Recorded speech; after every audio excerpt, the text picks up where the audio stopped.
எரிவாயு நிறுவனங்களின் நவீன இந்தி திணிப்பு கண்டிக்கத்தக்கது என அன்புமணி ராமதாஸ் சாடியுள்ளார். பாமக தலைவர் அன்புமணி ராமதாஸ் வெளியிட்டுள்ள எக்ஸ்தல பதிவில், தமிழ்நாட்டில் சமையல் எரிவாயு, இண்டேன், பாரத் கேஸ், இந்துஸ்தான் பெட்ரோலிய நிறுவனம் ஆகியவற்றின் வாடிக்கையாளர் சேவை மையத்திற்கான இலவச தொலைபேசி அழைப்பில் தொடர்பு கொண்டு பேசும்போதெல்லாம் இந்தியில் மட்டுமே பதிலளிக்கப்படுவது கண்டிக்கத்தக்கது என கூறியுள்ளார். இதுவும் ஒரு நவீன இந்தி திணிப்புதான். இதை அனுமதிக்க முடியாது என்றும் அவர் தெரிவித்துள்ளார். தமிழ்நாட்டில் வணிகம் செய்யும் இந்த நிறுவனங்கள் தமிழ் மொழியில் சேவை வழங்க வேண்டும்.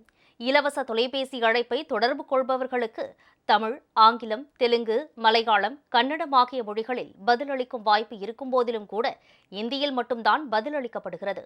தமிழில் உரையாட வேண்டும் என்று தெரிவித்தால் மீண்டும் தொடர்பு கொள்வதாக கூறி அழைப்பு துண்டிக்கப்படுகிறது. இதை திட்டமிட்ட இந்தி திணிப்பாகவே பார்க்க வேண்டும். தமிழ் உள்ளிட்ட மாநில மொழிகளிலும் ஆங்கிலத்திலும் பதிலளிக்க மறுப்பதை எண்ணெய் நிறுவனங்கள் நியாயப்படுத்த முடியாது. தமிழில் சேவை வழங்காமல் இந்தியில் மட்டுமே சேவை வழங்குவதற்காக எரிவாயு நிறுவனங்கள் தமிழ்நாட்டு மக்களிடம் வருத்தம் தெரிவிக்க வேண்டும். இந்தி திணிப்பை கைவிட்டு தமிழ், ஆங்கிலம் மற்றும் அனைத்து மாநில மொழிகளிலும் வாடிக்கையாளர் சேவை வழங்கப்படுவதை நடுவண் அரசின் எண்ணெய் நிறுவனங்கள் உறுதி செய்ய வேண்டும் என அன்புமணி வலியுறுத்தியுள்ளார்.